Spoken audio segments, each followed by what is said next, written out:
राधे राधे, जय श्री कृष्णा। हम कर रहे हैं श्रीमद् भगवत गीता जी के 13वें अध्याय का महात्म्य। तो ठाकुर जी का नाम लेते हुए शुरू करते हैं। ओम नमो भगवते वासुदेवाय नमः। ओम नमो भगवते वासुदेवाय नमः। श्रीमद् भगवत गीता के 13वें अध्याय का महात्म्य। श्री महादेव जी कहते हैं, पार्वती जी, अब 13वें अध्याय की अगाध महिमा का वर्णन सुनो। उसको सुनने से तुम बहुत प्रसन्न होगी। दक्षिण दिशा में तुंगभद्रा नामक नाम की एक बहुत बड़ी नदी है। उसके किनारे हरिहरपुर नामक रमणीय नगर बसा हुआ है। वहाँ हरिहर नाम से साक्षात भगवान शिव जी विराजमान है, जिसके दर्शन मात्र से परम कल्याण की प्राप्ति होती है। हरिहरपुर में हरि दीक्षित नामक एक क्षेत्रीय श्रोत्रिय ब्राह्मण रहते थे, जो तपस्या और स्वाध्याय में संलग्न तथा वेदों के पारगामी विद्वान थे। उनके एक स्त्री थी, जिसे लोग दुराचारा कहकर पुकारते थे। इस नाम के अनुसार ही उनके कर्म भी थे। वे सदा पति को कुवाच्य कहती थी। उसने कभी भी उसके साथ शयन नहीं किया। पति से संबंध रखने वाले जितने लोग घर पर आते, उन सबको डांट बताती और स्वयं कामो कामोन्मत्त होकर निरंतर व्यभिचारियों के साथ रमण किया करती थी। एक दिन नगर को इधर उधर आते जाते हुए पूर्ववासियों ने भरा देख उसने निर्जन एवं दुर्गम वन में अपने लिए संकेत स्थान बना लिया।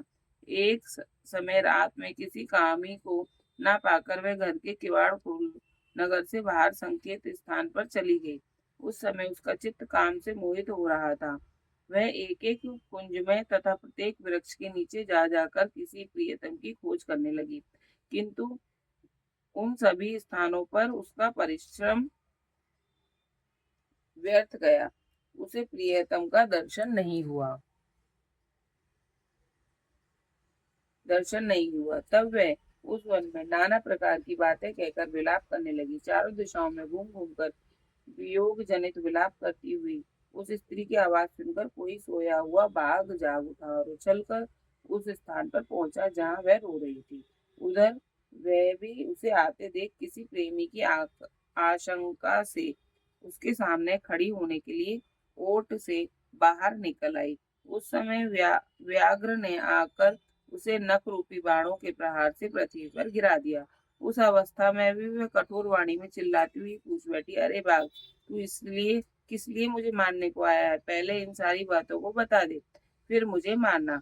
उसकी यह बात सुनकर प्रचंड पराक्रमी व्याघ्र क्षण भर के लिए उसे अपना ग्रास बनाने से रुक गया और हंसता हुआ बोला, दक्षिण देश में मलापहा नामक एक नदी है। उसके तट पर मुनिपर्णा नगरी बसी हुई है। वहाँ प्रचंड प्रचंड लिंग नाम से प्रसिद्ध साक्षात भगवान शंकर निवास करते हैं। उसी नगरी में मैं ब्राह्मण कुमार होकर रहता था। नदी के किनारे अकेला बैठा रहता और जो यज्ञ के अधिकारी नहीं है, उन लोगों से भी यज्ञ कराकर उनका अन्न खाया करता था। इतना ही नहीं, धन के लोभ से मैं सदा अपने वेद पाठ के फल को भी बेचा करता था। मेरा लोभ यहाँ तक बढ़ गया कि अन्य भिक्षुओं को गालियां देकर हटा देता और स्वयं दूसरों को नहीं देने योग्य धन भी बिना दिए ही हमेशा ले लिया करता था। ऋण लेने के बहाने में सब लोगों को छला करता था। तदंतर कुछ काल व्यतीत होने पर मैं बूढ़ा हुआ। मेरे बाल सफेद हो गए, आंखों आंखों से सूझता ना था और मुंह के सारे दांत गिर गए। इतने पर भी मेरी दान लेने की आदत नहीं छूटी। पर्व आने पर प्रतिग्रह के लोभ से मैं हाथ में कुछ लिए तीर्थ के समीप चला जाया करता था। तत्पश्चात जब मेरे साथ अंग शिथिल हो गए सारे अंग शिथिल हो गए, तब एक बार मैं कुछ दूर ब्राह्मणों के घर पर मांगने खाने के लिए गया। उसी समय मेरे पैर में कुत्ते ने काट लिया। तब मैं मूर्छित होकर क्षण भर में पृथ्वी पर गिर पड़ा। मेरे प्राण निकल गए।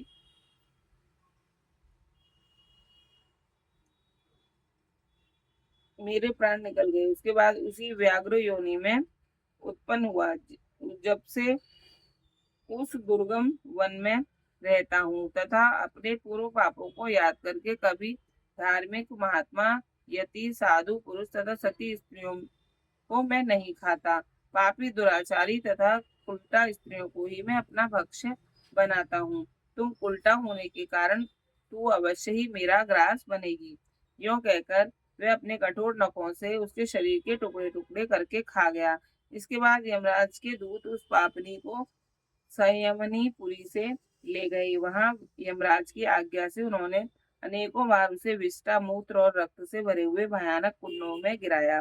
करोड़ों कल्पों तक उससे उसमें रखने के बाद उसे वहां से ले आकर 100 मंदरतों तक गौरव नरक में रखा।